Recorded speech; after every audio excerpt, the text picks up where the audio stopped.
This channel does not promote any violent, harmful, or illegal activities. All content provided by this channel is meant for an educational purpose only.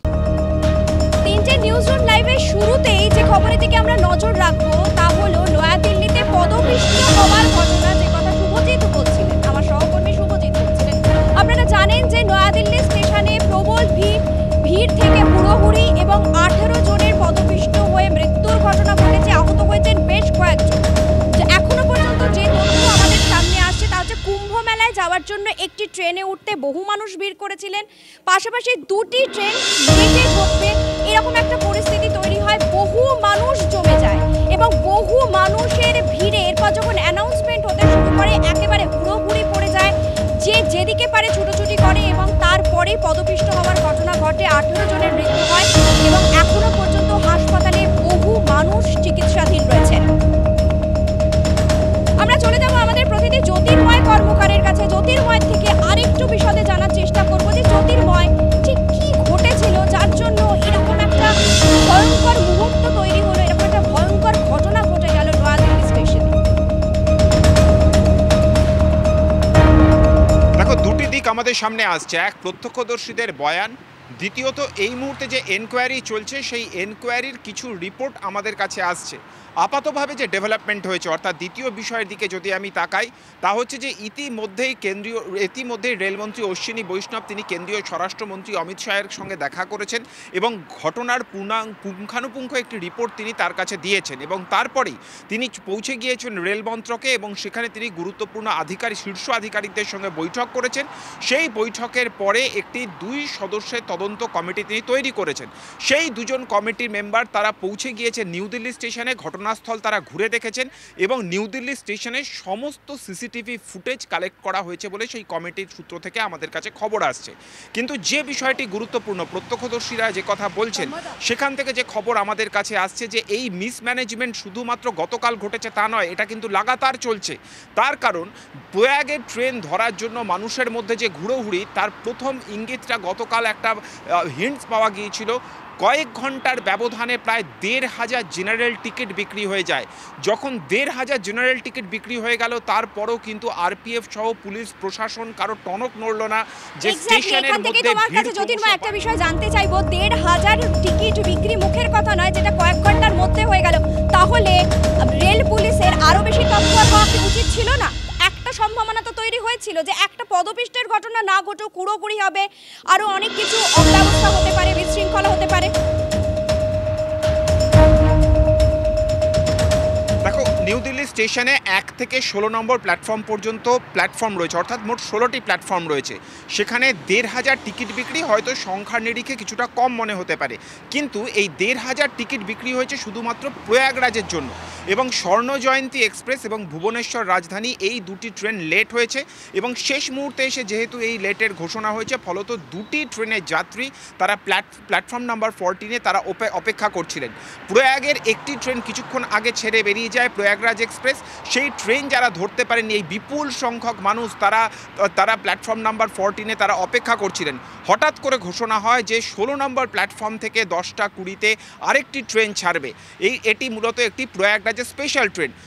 সঙ্গে সঙ্গে প্রয়াগরাজের train ধরার জন্য, এই ট্রেনটি ধরার জন্য যারা 14 নম্বর প্ল্যাটফর্মে ছিলেন তারা 16 নম্বর প্ল্যাটফর্মের দিকে ছুটতে থাকেন, কেউ এসক্যালেটরের দিকে যেতে থাকেন, কেউ সিঁড়ির দিকে যেতে থাকেন এবং উল্টো দিক থেকে তখন বিশৃঙ্খলা তৈরি হয়। তোমার কথার মধ্যে দিয়ে অন্তত সেইটুকুই ফুটে উঠছে। আমাদের নজর থাকবে জ্যোতির্ময়, যাত্রীরা কি বলছেন, প্রত্যক্ষদর্শীরা কি বলছেন, আপনাদের একবার শোনাই।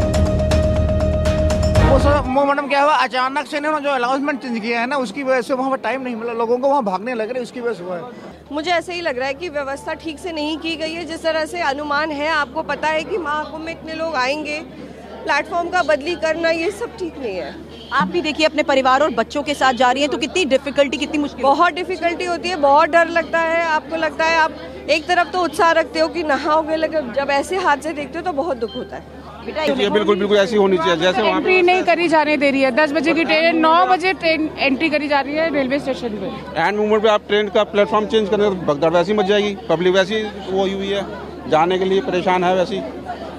बट दिल्ली में कोई भी आई डोंट थिंक कि कुछ किया। कंफर्म टिकट के भी जा रहे हैं, टिकट बिना टिकट्स के भी जा रहे हैं, बिल्कुल मिसमैनेजमेंट हो रखा है। कितनी दिक्कत हो रही है, सामान बच्चों बहुत ज़्यादा मैम, बहुत परेशानी हो रही है, बहुत ज़्यादा। एक उच्च स्तरीय समिति का गठन किया गया है जिसमें higher administrative grade HAG rank के ऑफिसर्स हैं Shri Pankaj Gangwar, principal chief security commissioner Northern Railway, और Shri Narsingh Das, principal chief commercial manager Northern Railway. इन लोगों की अगुवाई में इन लोगों की 2 सदस्यीय समिति का गठन किया गया है जिसने जांच शुरू भी कर दी है और बहुत जल्दी ही रिपोर्ट सामने आएगी। उसके बाद ही पता चलेगा कि कहाँ हमसे चूक हुई, कहाँ हमसे गलती हुई, क्या हम बेहतर कर सकते थे। बाकी बहुत कठिन समय है और हम लोग का ये प्रयास है, उत्तर रेलवे के सभी कर्मियों का प्रयास है कि हम लोग जल्दी जल्दी चीज़ों को नॉर्मलाइज करें, पूरी तरह नॉर्मलाइज करें। সবথেকে আশ্চর্যের বিষয় কি জানেন, ঠিক এই বিপর্যয় তার ঘন্টা 1-2 আগেই একটা বৈঠক হয়েছিল, রেল মন্ত্রকের বৈঠক, যেখানে পরিকাঠামো নিয়ে কথা হয়েছিল, যেখানে কথা হয়েছিল এই যে উপচে পড়া ভিড় সেটাকে কিভাবে নিয়ন্ত্রণ করা যায়। তারপরেও এত বড় একটা বিপদ, একটা দুর্ঘটনা ঘটে গেল। কথা বলবো আমাদের সহকর্মী তন্ময় প্রামাণিক আমাদের সঙ্গে রয়েছে। তন্ময়, একটা পরিকাঠামো নিয়ে একটা বৈঠক হলো, রেল মন্ত্রকের বৈঠক হলো, তারপরেও ঠিক কোথায় কোথায় গাফিলতি থেকে গেল যে এত বড় একটা বিপদ এড়ানো গেল? দেখো, এখানে যেটা হচ্ছে সেটা হচ্ছে যে বৈঠক হয়েছিল সেই বৈঠকে গোটা দেশের রেলের যে ডিভিশন রয়েছে সেই ডিভিশনের কর্তাদের সঙ্গে বৈঠক, সুরক্ষা কমিটি যেটা রয়েছে সেই সুরক্ষা কমিটির কর্তাদের সঙ্গে বৈঠক। যে এত বিপুল পরিমাণ ভিড় হচ্ছে ট্রেনে, যে ছবি গোটা দেশের সংবাদ মাধ্যমে দেখা যাচ্ছে, TV9 বাংলা আমরা বারবার দেখিয়েছিলাম যে কিভাবে ট্রেনের মধ্যে উপচে পড়া ভিড়, ট্রেনে ঢুকতে পারছে না, সংরক্ষিত কামরায় ওঠা যাচ্ছে না, শতাব্দী নিয়ন্ত্রিত কামরায় জানালার কাঁচ ভেঙে দেওয়া হচ্ছে, সেখান দিয়ে লোক ঢুকে পড়ছে বা লোক বেরিয়ে আসছে, নানান রকম ঘটনা। সেখানে নানান রকম ব্যবস্থা নেওয়া হয় যে স্টেশনে ঢুকতে দেওয়ার আগে আটকানো হবে কোন ট্রেনের টিকিট সেটা দেখে নিই, অর্থাৎ দেরিতে ট্রেন থাকলে এখনই প্ল্যাটফর্মে না।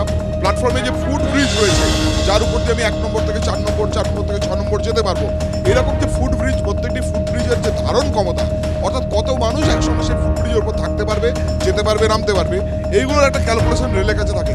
সেইগুলো যাতে মেনটেন করা যায়, যাতে ফুট ব্রিজের উপর লোক দাঁড়িয়ে না থাকে, বেশি না থাকে, কোনোটাই মেনটেন করা হয়নি এমন খবর আসছে এই রেল মন্ত্রক থেকে। কারণ প্রচুর মানুষ শুয়েছিলেন, মানুষ সেখান দিয়ে স্রোতের মধ্যে যাচ্ছে যখন প্ল্যাটফর্ম ঘোষণা করা হচ্ছে। সব মিলিয়ে যে বৈঠক হয়েছিল সেই বৈঠকের যে সিদ্ধান্ত সেগুলো সম্ভবত কার্যকর হয়নি বলে এত বড় বিপর্যয়। তারপরেও তো একটা বৈঠক হলো, বিপর্যয়ের পরেও একটা বৈঠক, বিপর্যয়ের পরেও একটা বৈঠক হলো। সেই বৈঠকে কি খোঁজা হলো, কেন হয়েছে, কারা দায়ী, কখন হয়েছে, কিভাবে হয়েছে, এখন এগুলো তো খোঁজাটা অর্থহীন। তাহলে আগের বৈঠক কেন হলো? যে বৈঠকে মানুষের প্রাণ বাঁচানোর জন্য যে ঘটনা ঘটে গেছে, মহাকুম্ভে প্রয়াগে যে দুর্ঘটনা ঘটেছে, পদপিষ্ট মানুষের মৃত্যু, সেই সব ঘটনাগুলো যাতে না ঘটে, হাই রোডে যাতে কোনো রকম ঘটনা না ঘটে, স্টেশনে যাতে কোনো রকম ঘটনা না ঘটে, ট্রেনের মধ্যে যাতে বিপদ না হয়, সেগুলোর জন্য সেই বৈঠক ছিল। সেটাও যখন একদম বলা চলে সম্পূর্ণ বিফলে ব্যর্থ, তারপরে একটা বৈঠক করে খোঁজা হচ্ছে কারণ কি, মানে সেটা নিয়ে কিন্তু বিরোধীরা অভিযোগ করছেন এবং বলছেন হাস্যকর একটি বৈঠক। মানে বৈঠক ফলপ্রসূ হলো না সব মিলে। অনেক ধন্যবাদ।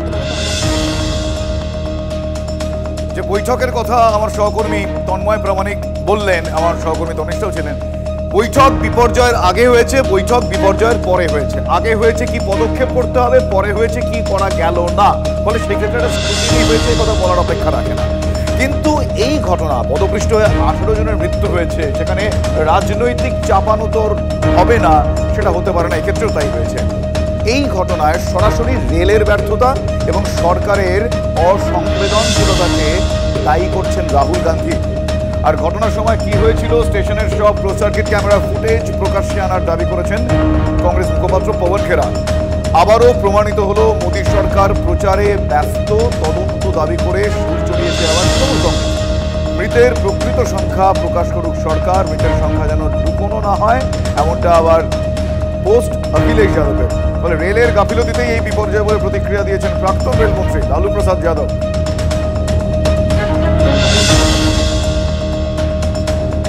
অন্যদিকে নিউ দিল্লি রেল স্টেশনে ভয়াবহ দুর্ঘটনায় রেল মন্ত্রককেই কাঠগড়ায় তুলতে ছাড়েনি তৃণমূল কংগ্রেস। কি বলছেন তারা একবার শোনাই আপনাদের।